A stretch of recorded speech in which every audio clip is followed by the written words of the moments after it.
I hope your room's not too dark right now. If it is, maybe turn on a light. Or don't. It's your choice. But once the story starts, you might wish you had.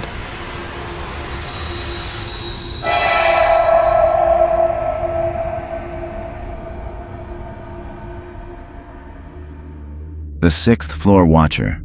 I've been with my company for quite some time now, probably about 6 years. Thanks to the amount of time I've put in, I have seniority over the other associates. Not to mention, I have a lot more training and credentials under my belt than they do. The company recently picked up a new contract for a big government office building. Its location is rather strange for a government building. It's damn near in the middle of nowhere.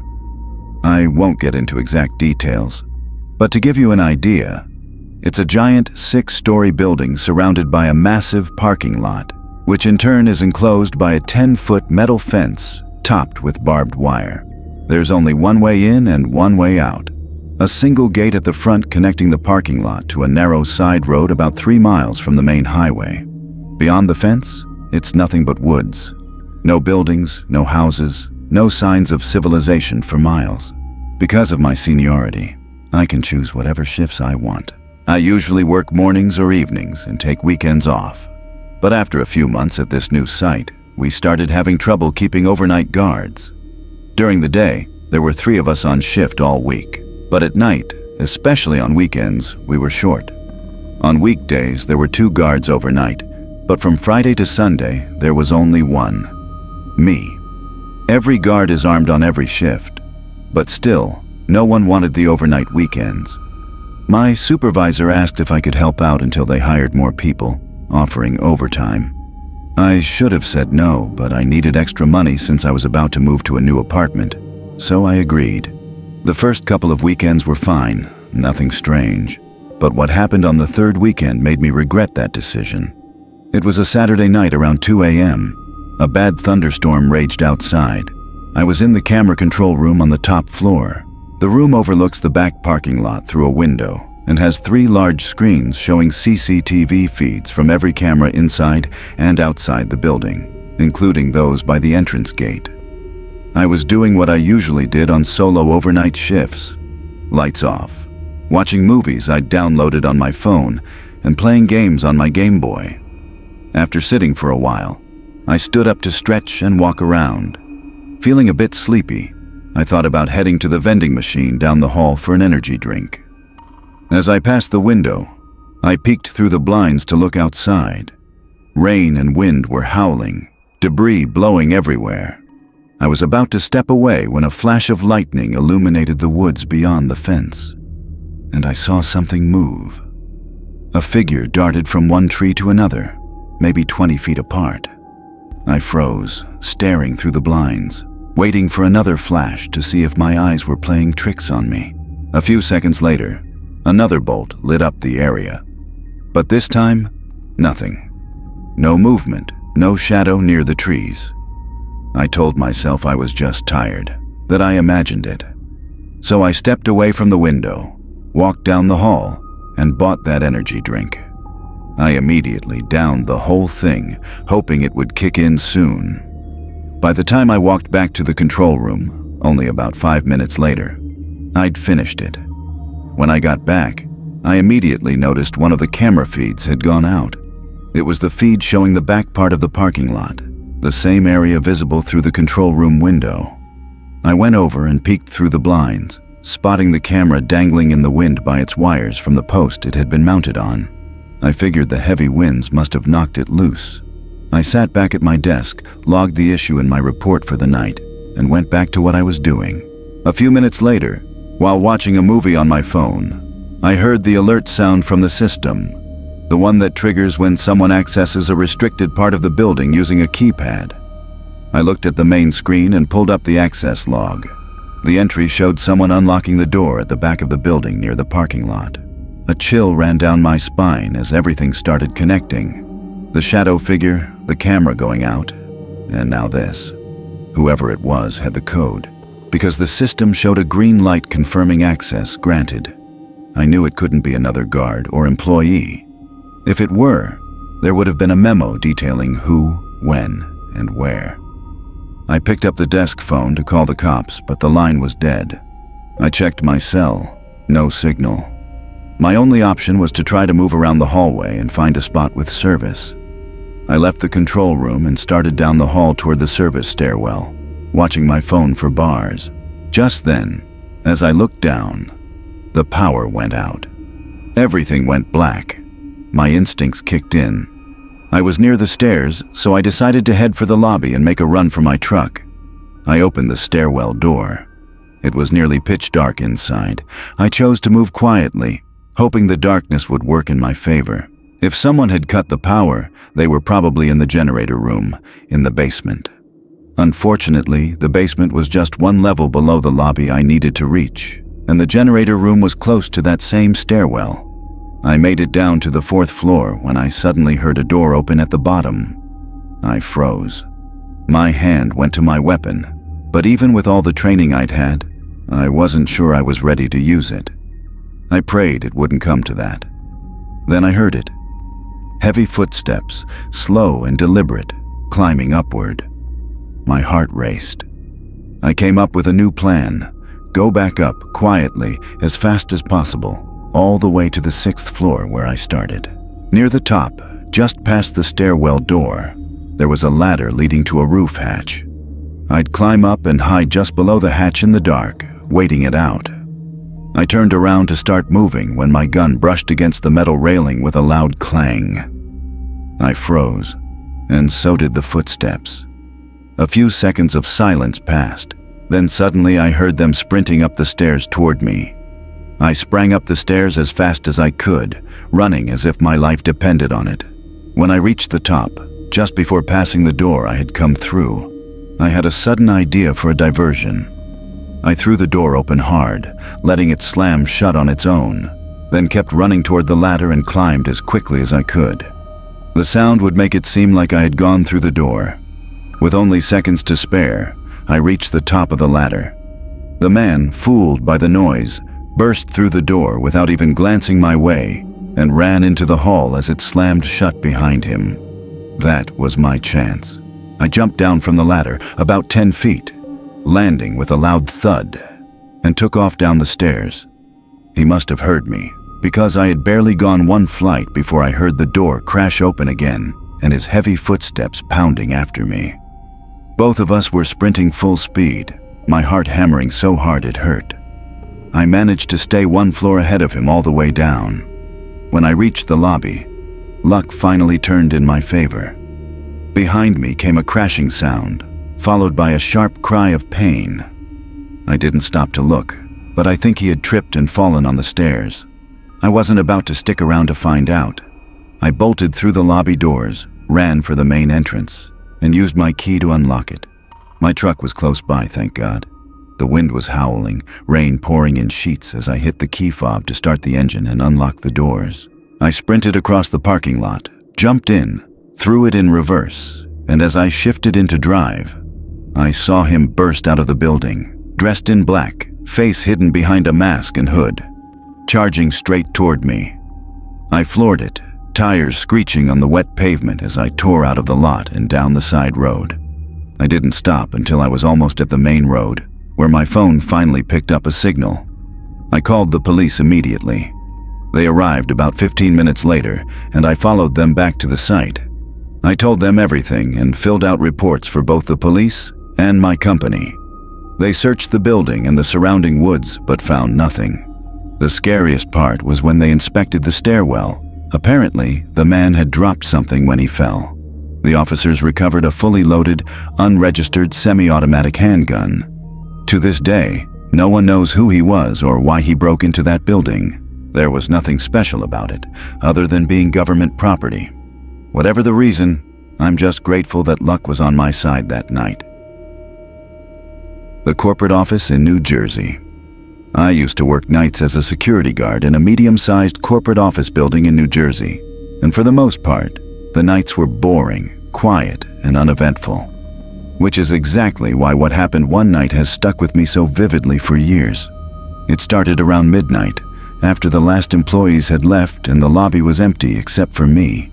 Just me and the faint glow of the security monitors. My job was simple: check cameras, make a couple of patrol rounds, log any incidents, and mostly just sit and watch for anything unusual. That night, I was following my usual routine, scanning the screens showing the elevators, hallways, and underground parking garage, when I noticed a figure moving between the cars on the lower garage feed. It caught my attention immediately because the lot should have been completely empty at that hour. Only people with 24-hour access could get in, and I knew no one had it scheduled. At first, I thought it might have been one of the late shift IT guys or a member of the cleaning crew. But that didn't make sense. They'd left hours ago, and whoever this was wasn't carrying equipment or wearing a uniform. He wore a long, dark, oversized coat and didn't seem to be heading toward any specific car or exit. Instead, he wandered slowly between the rows, weaving around like he was inspecting the place or making sure no one was watching. Something about the way he moved gave me chills. It wasn't normal. I couldn't explain it, but it felt wrong. I called my supervisor and explained what I was seeing. He told me to stay at my post and keep an eye on the cameras, which I did. But my gut told me I needed to check it out in person. So I grabbed my flashlight and took the elevator down to the garage. The ride felt longer than usual, the hum of the shaft echoing in a way that made me more uneasy with each passing floor. When the doors opened, I stepped out and swept the beam of my flashlight across the lot. It was empty, completely still. The silence was thick, the kind that presses against your ears until even the building's creaks sound too loud. "Hello? Security?" I called out, but my voice only echoed back at me. No movement, no reply. I walked down the rows of parked cars, shining the light into every dark corner, between bumpers and shadows, but found nothing, not a trace. My pulse was racing, and I started second-guessing myself. Maybe the camera glitched, or maybe it picked up a trick of the light. I headed back upstairs, trying to shake off the tension, but when I sat back down and looked at the monitor again, my stomach dropped. He was still there, standing in the same spot where I'd first seen him, motionless, as if he had never left. There was no way. I'd just been down there. The only explanation was that he'd been watching me the whole time, or waiting for me. I radioed my supervisor again and told him what was happening. He instructed me not to approach unless absolutely necessary. Easier said than done, because I couldn't take my eyes off the screen. For about 20 minutes, I watched him wander slowly toward the stairwell leading to the upper floors. His movements were deliberate, cautious, like he was checking behind him. Then, just before reaching the door, he disappeared from the feed entirely. I flipped through every other camera, hallways, elevators, rooftop access. Nothing. It was impossible for him to vanish that quickly. My skin crawled as I realized he might actually be inside the building, out of sight but somewhere close. I sat frozen at my desk until the elevator dinged and the doors slid open into the lobby. No one was inside, but on the polished floor, I saw them. Wet footprints leading from the elevator out into the main lobby. Bare feet. That detail hit me hard. It was below freezing outside, and whoever this was had taken off their shoes just to walk barefoot through a corporate building in the dead of night. I stood there, my heart pounding, realizing that if he was inside, he could be anywhere. Every dark corridor, every unlocked office, every storage room was now a hiding place. I called the off-site patrol for backup, but before they could arrive, I made a decision that I still regret. Instead of locking myself in the control room, I decided to do one more patrol to confirm the situation, to make sure I wasn't imagining things. In hindsight, that was probably a mistake. I took the elevator to the 5th floor and started down the hallway slowly, flashlight in hand, scanning each office door and checking for movement. Every little creak from the building made me flinch. Halfway down, I noticed one of the doors was slightly ajar, which shouldn't have been possible since all offices were locked after hours. I pushed it open with the beam of my flashlight cutting through the dark. The room was empty, just a monitor in sleep mode and a chair neatly tucked under the desk. Nothing else. I stepped back into the hallway and froze. Behind me came the sound of footsteps on the tile. Not mine. Heavy and wet, uneven, getting closer fast. My heart jumped into my throat. I spun around, flashlight trembling in my hand, and for a split second I caught sight of him. That same dark coat, at the far end of the corridor. He wasn't running, but his stride was quick, deliberate, like he had been waiting for me. That's when it hit me. He'd been in the building all along, following me, hiding in the blind spots whenever I checked the cameras. Panic shot through me. I turned and ran, sprinting toward the stairwell, barely noticing when my arm scraped against the railing as I passed. The footsteps behind me grew louder, echoing off the walls. I didn't know how he'd gotten in, didn't know what he wanted, and the thought made my chest tighten until it was hard to breathe. I shoved the stairwell door open, stumbled through, and slammed it behind me. I slid down a few steps and stopped, listening. The footsteps thudded closer, then suddenly went silent. The quiet was worse. I sat there shaking, trying to slow my breathing, telling myself I was imagining things, but the echo of those steps still rang in my ears. When the off-site patrol finally arrived, I was pale, drenched in sweat, and trembling. Together we searched the entire building, floor by floor, room by room. The garage was empty. No sign of him, no footprints, nothing. But when we reviewed the security footage, everything from the time he first appeared was gone. Corrupted, overwritten, like it had been erased on purpose. That was the final straw for me. I quit within a month. Partly out of fear, partly because I couldn't stand walking those halls alone anymore. Every creak in the walls, every flicker of the lights made my stomach twist, and every empty garage made me think of him. Even now, years later, I still get anxious in parking garages or office buildings at night. I catch myself glancing over my shoulder, half expecting to see that long dark coat rounding a corner, or hear those wet footsteps closing in again. I know what I saw wasn't supernatural. It wasn't a ghost or a phantom. It was a real person, a stalker. And the thought that he was inside that building with me, watching, following, hiding just out of sight, and that I'll never know who he was or what he wanted, still haunts me every time I think about that night. The predatory friend. I once met this guy named Matt when I was out with friends at a bar one summer. We were watching a Cubs game, vibing, joking around, and hit it off pretty easily. My group drifted off while I talked to him, so it wasn't like he really interacted with my friends much. We ended up exchanging Instagrams before I went to find my group again. He had a solid following. His pictures looked normal. A typical 20-something guy who liked traveling, working out, and going out with friends. Honestly, when two guys meet at a bar, the odds of ever actually hanging out again are pretty slim. You always say, "Yeah, we'll hit the course sometime," but once you're sober, that plan disappears. But the next day, Saturday, I went out to a waterfront bar restaurant for my friend Tyler's birthday. I posted an Instagram story of us singing "Happy Birthday," and about an hour later, while we were hanging outside, I felt a tap on my shoulder. I turned around. It was Matt. He smiled, dabbed me up, and said this was his favorite Saturday night spot. I introduced him to my friends more officially this time, saying, "You guys remember Matt?"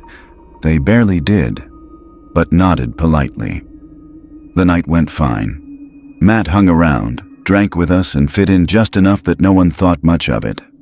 A week later, he invited me to go golfing. I suck at golf, but I've always wanted to get better, so I agreed. None of my friends were down, too hungover, too early, the usual excuses. So it was just the two of us. We played 9 holes, had lunch afterward, and honestly, it was chill. A couple of weeks later, I ran into Matt again at a bar, and that's when he mentioned a hiking trip to Arizona. The Grand Canyon was on my bucket list, so I checked with work, got the time off, and said yes. I asked some friends if they wanted to come, but everyone gave me the same "can't get time off, too expensive" answer. I asked Matt if any of his friends were coming, and he said no, just him, solo dolo. I hadn't met any of his friends before, but his Instagram made him seem like a social guy, so I didn't think twice. We booked flights for August 15th to the 18th, flying out of Chicago. When we landed in Arizona late that night, Matt picked up the rental car, and we stopped for food and alcohol before heading to the Airbnb. When we arrived, it was already close to midnight. We had a couple of beers, and I could tell Matt wanted to stay up longer, but I was dead tired. That's when I noticed there was only one bed. I asked about it, and he just pointed at the couch I was sitting on, saying it was a pull-out and to relax. I'm not charging you for the place. Honestly, I couldn't complain. A free stay in Arizona? Fine by me. I pulled out the sofa bed, made it up, and went to sleep.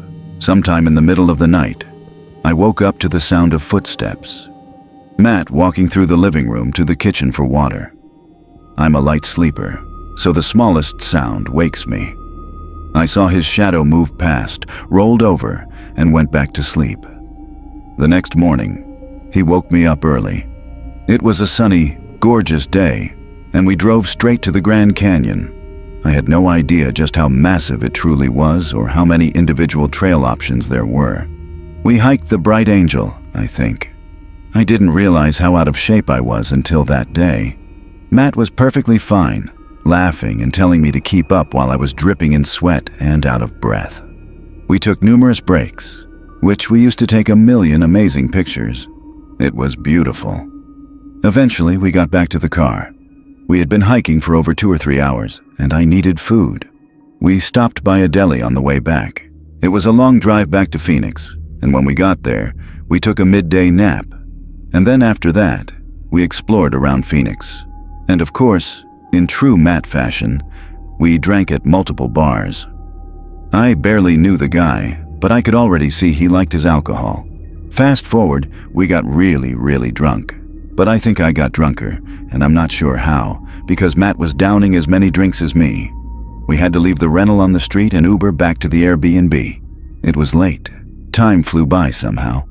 I don't remember much besides Matt blasting music in the Airbnb for a bit, and me plugging my phone in next to the couch. I guess I just went to sleep after that. That night I woke up randomly, probably a couple of hours after I fell asleep. My bladder was about to explode, and my mouth was drier than the Grand Canyon. I got off the couch and headed toward the bathroom, but I heard something. A crack in the floor, like a crack from pressure. I scanned around the dark room with my eyes and saw nothing, so I went to the bathroom. While I was in there, midstream, I heard a door click and shut. It had to be Matt's bedroom door. When I finished peeing, I went to try Matt's door, but it was locked. I knocked, but there was no answer. Whatever. I went back to the couch and fell asleep pretty easily. The next morning, I woke up at around 8 a.m., head throbbing. The first thing I noticed was my phone. It was in a weird position. I had it charging last night and left it laying on the floor next to the couch bed, but now it was sitting on the table next to the couch, unplugged. I questioned why I might have done that, but ultimately my answer was simple. I was just super drunk. That day we obviously didn't do any hiking, otherwise I would have puked. We just Ubered to the car and did some driving around, exploring neighborhoods, scenery, and checking out the botanical gardens. I didn't really want to drink that day, but later on, Matt convinced me. And wouldn't you know it? It was another night of getting really drunk. Our flight was at around 1 p.m. the following day, so at least we didn't have to worry about getting up really early. We got back to the Airbnb late again, I'd say between 1 and 2 a.m. this time. Matt insisted on letting me sleep in the bed that night, just because it was fair. Honestly, I didn't argue. I eventually took my bag to his room, said goodnight, and shut the door. I didn't lock it, not that it mattered, because the locks, from what I remembered, had those doorknobs you could easily unlock with a butter knife or something. I wish I could say the story ended there and that we went home in peace the next day. Well, I woke up that night, probably not long after I fell asleep. I didn't know what woke me up at first. It's like waking up to a sound, but you didn't fully consciously hear it because you were still technically asleep when it caused you to wake. I looked around the room and then for my phone. My phone was missing. I had it plugged in next to the bed and had the phone on the bed next to me, but now the cord was just dangling from the outlet to the ground with no phone. How could this happen again?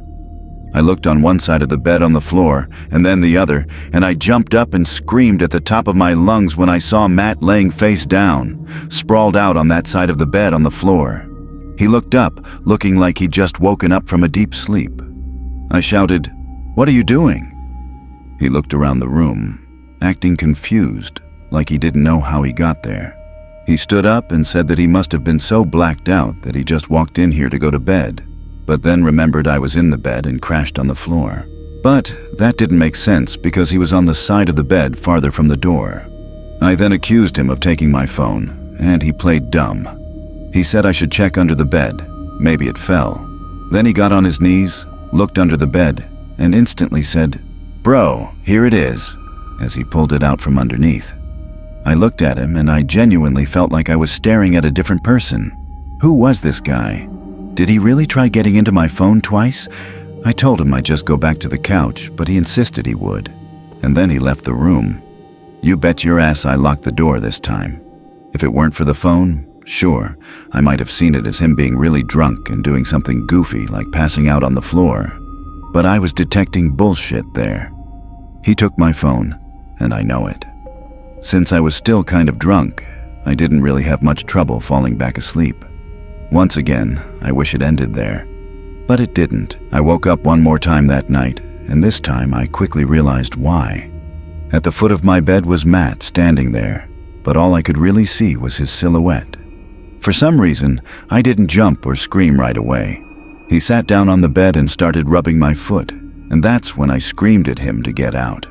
He wouldn't move, so I had to physically push him off the bed and out the bedroom door. I started packing my clothes into my bag, then quickly grabbed all my toiletries and whatever else I had packed. He didn't say a word. He just sat upright on the couch watching me like a creepy NPC the entire time. It was the most unsettling part. I called an Uber to the airport. I wasn't staying there another minute. He didn't try to stop me. I got to the airport just as the sun was starting to rise, and as hard as I tried to sleep, I couldn't. My mind was racing. I waited there the entire time for the flight. I paid like $35 to change my seat so I wouldn't be next to Matt.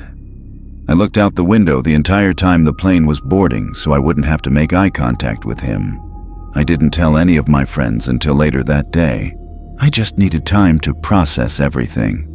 A couple of my friends said, "See, I told you he was weird," and pointed out that both times we ran into him, he was alone. It got me thinking that the only reason he ran into me at the outdoor bar was because he saw my Instagram story and probably came there. Actual stalker behavior. I blocked his number and Instagram, but before doing so, I went to one of his older posts where he was with friends. No one was tagged, but I looked at the comments and saw one from a guy who looked like he was in the picture. Matt wasn't even following him or vice versa. I took it upon myself to DM the guy, asking if he was still friends with Matt. The guy responded back within 10 minutes saying, "Nah, guy's a freak, run away." From there, he told me about his own experience, along with the other guys who used to be friends with Matt, all of whom had to cut him off. The guy untagged himself from Matt's photo but said he couldn't force him to take it down. He wasn't surprised at all when I told him what had happened in Arizona. His response was, "Guy should be in jail." It's crazy that I thought Matt was just a normal dude looking for a bro, but he ended up being a potentially dangerous predator. I still just want to know what he was trying to access on my phone. The medical clinic in Mississauga. This happened to me just a few days ago, on my very first night of training as a mobile security guard. For context, a mobile security guard is someone who drives around in a company vehicle, conducting patrols and site visits wherever a client needs security coverage. In my case, it was in the Greater Toronto area, but the incident took place at a pharmacy and medical clinic in Mississauga. My supervisor was a friendly professional guy, showing me the ropes, how to conduct patrols, fill out reports, disarm alarms, and respond to calls from dispatch.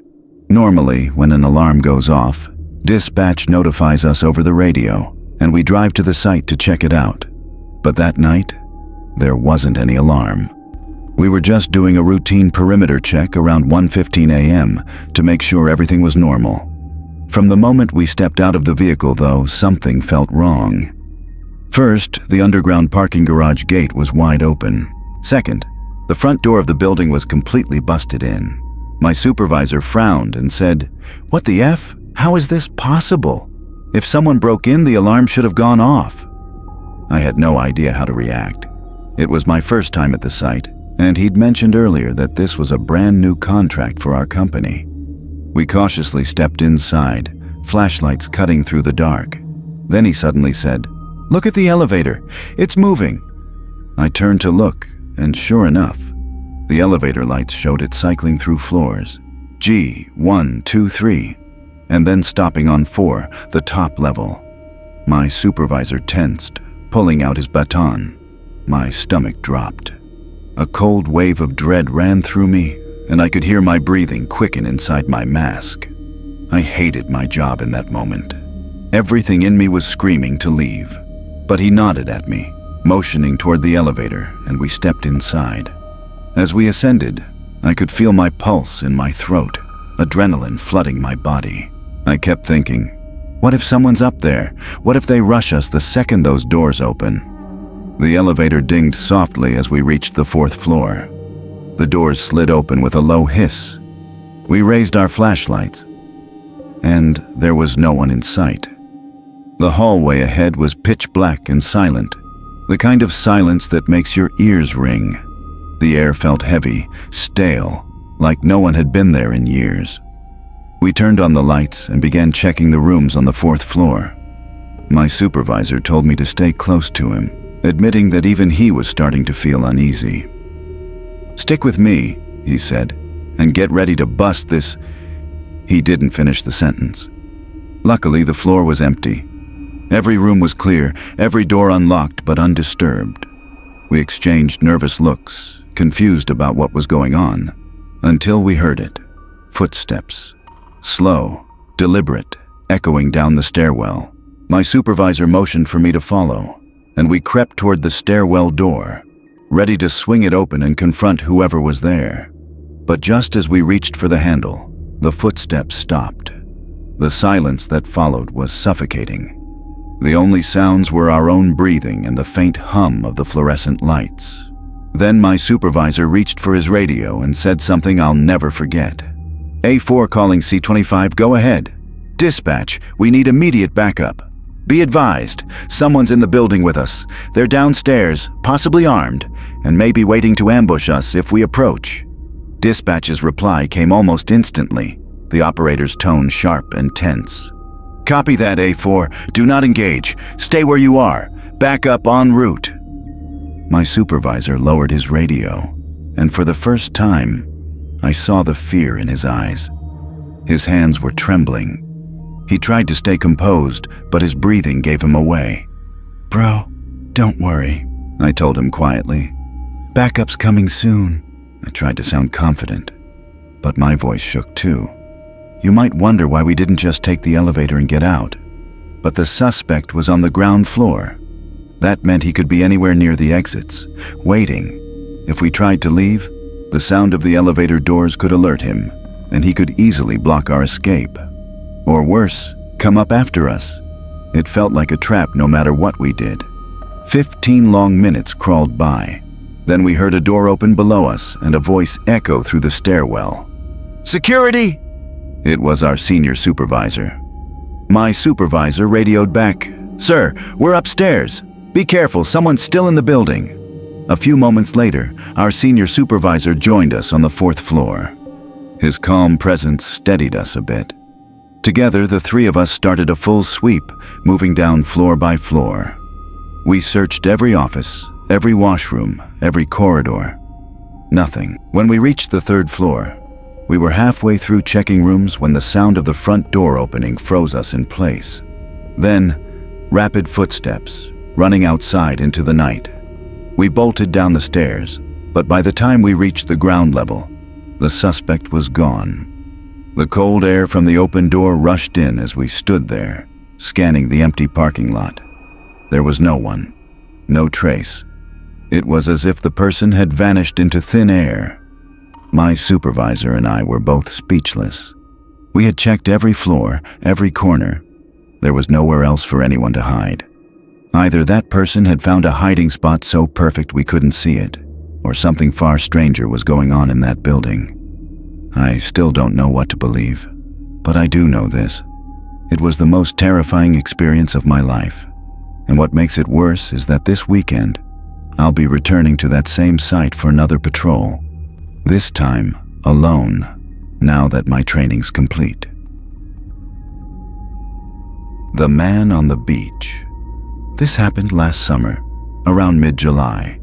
I was home from college for a few weeks, just trying to enjoy the break before my next semester started.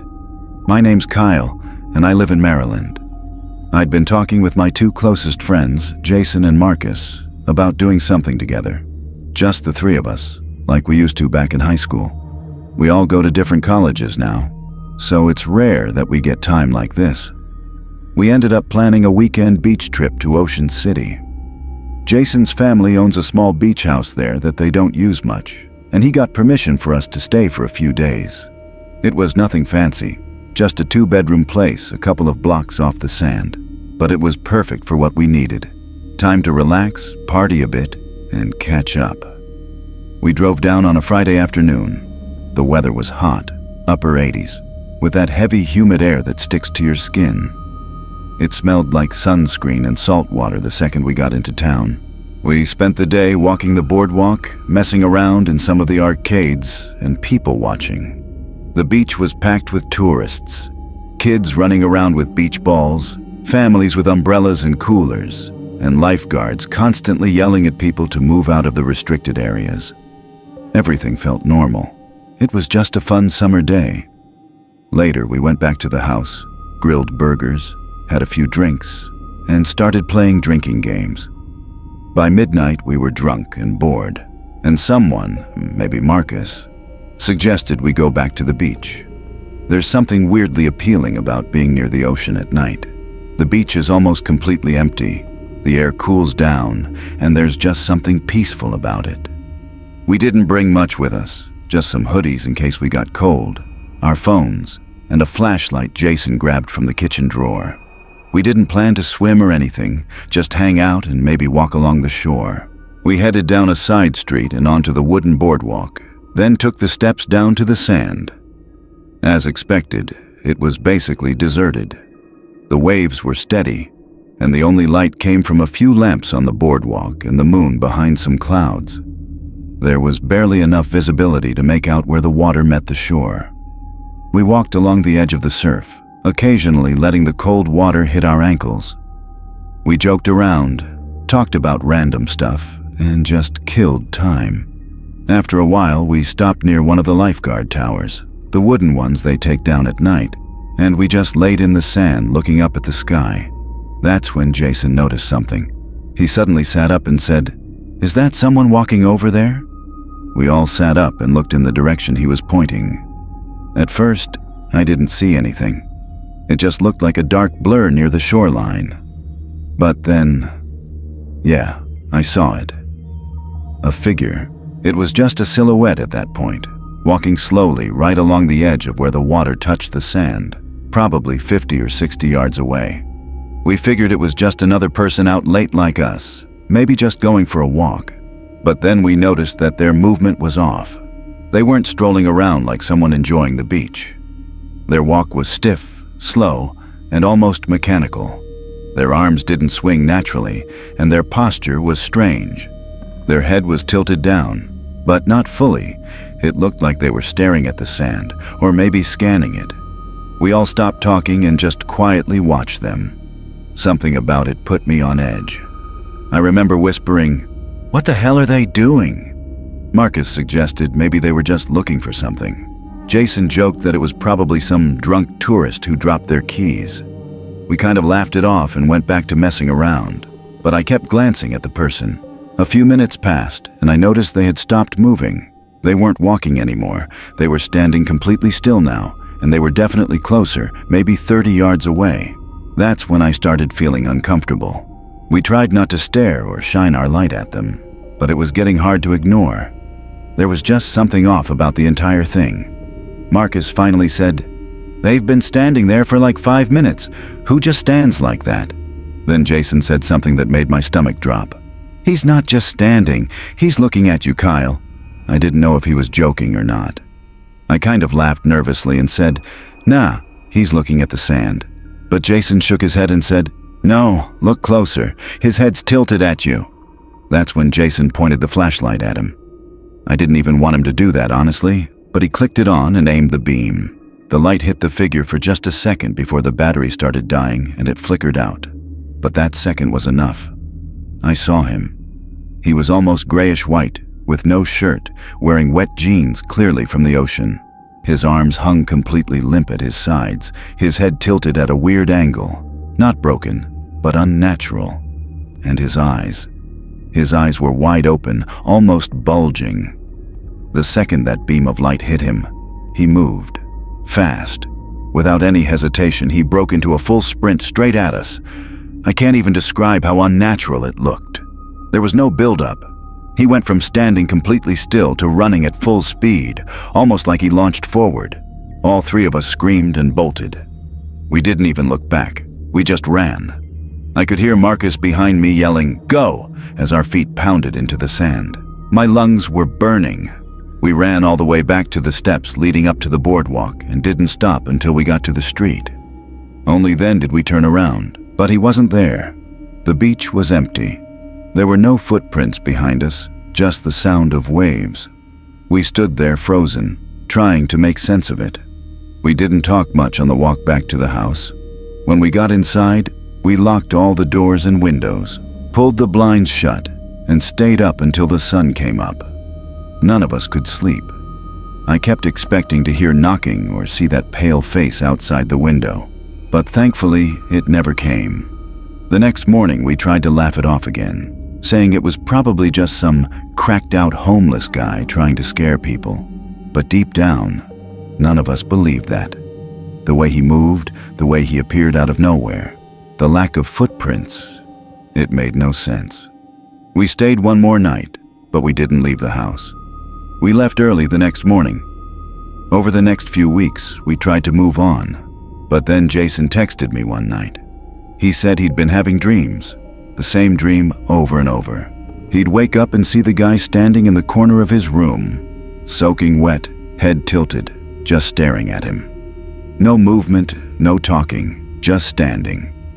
I told him that was messed up, but I didn't tell him that I was having the exact same dream. Everything was the same. The guy, the posture, just standing in my room, not moving, not talking.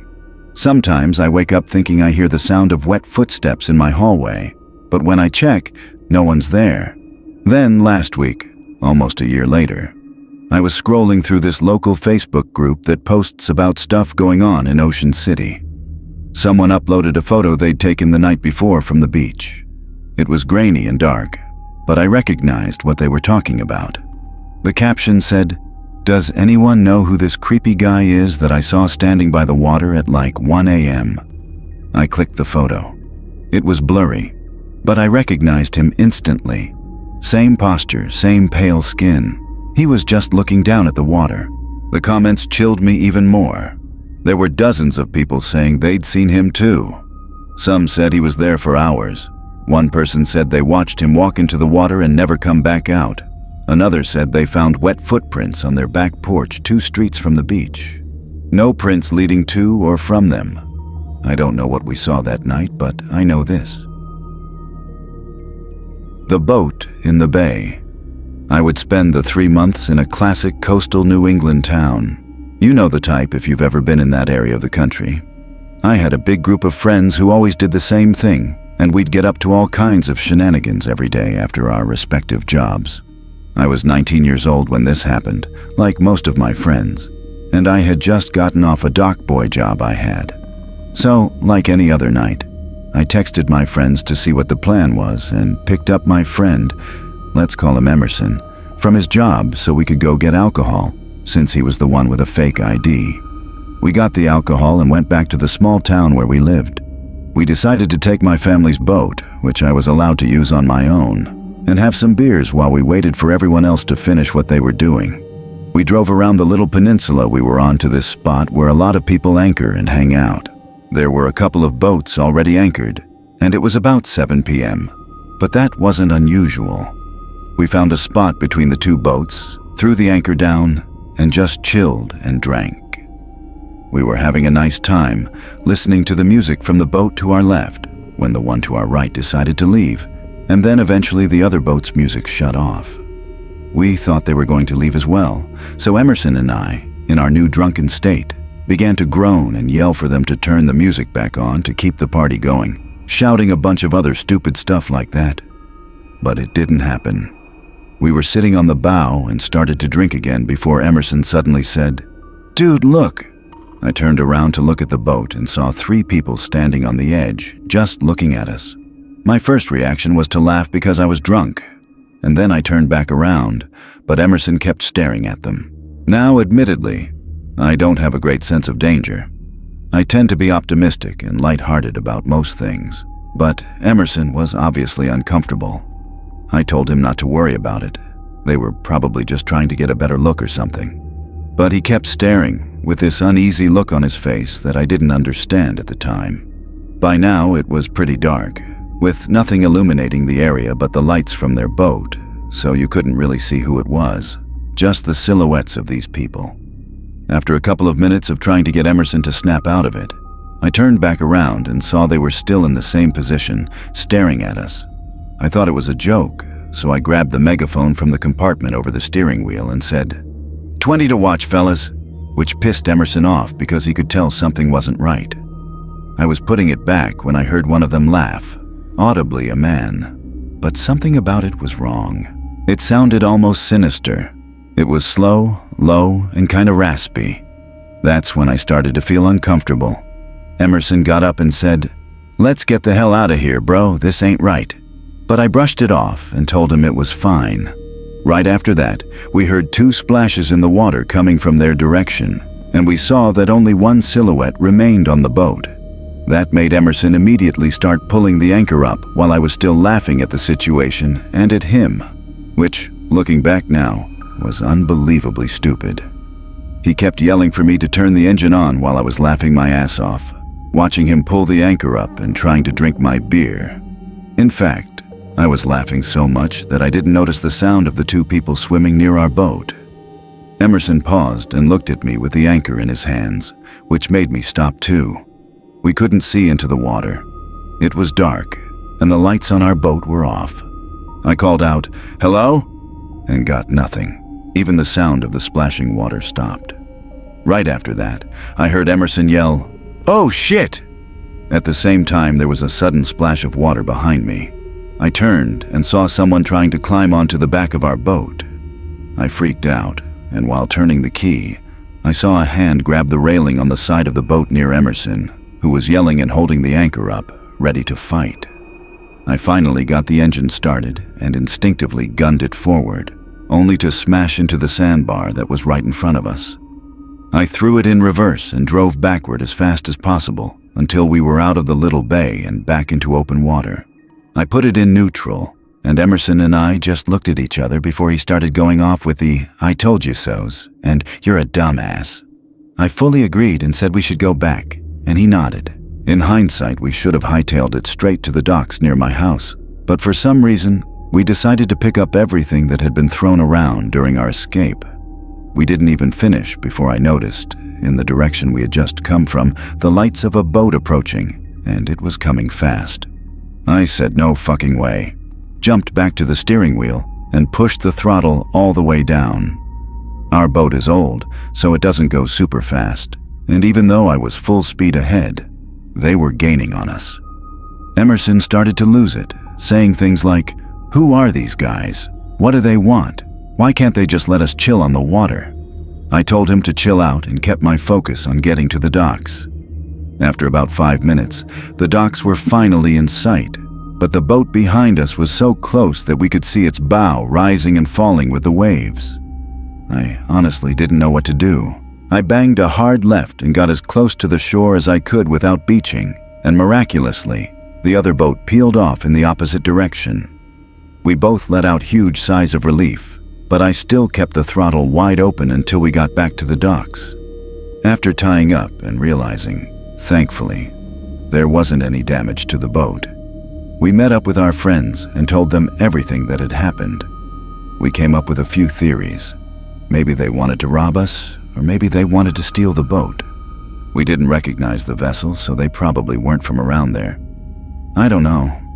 I don't like to think about what would have happened. I'm just glad we didn't find out. What I do know is that I'm thankful Emerson was there. Without his skepticism, things definitely could have taken a turn for the worse.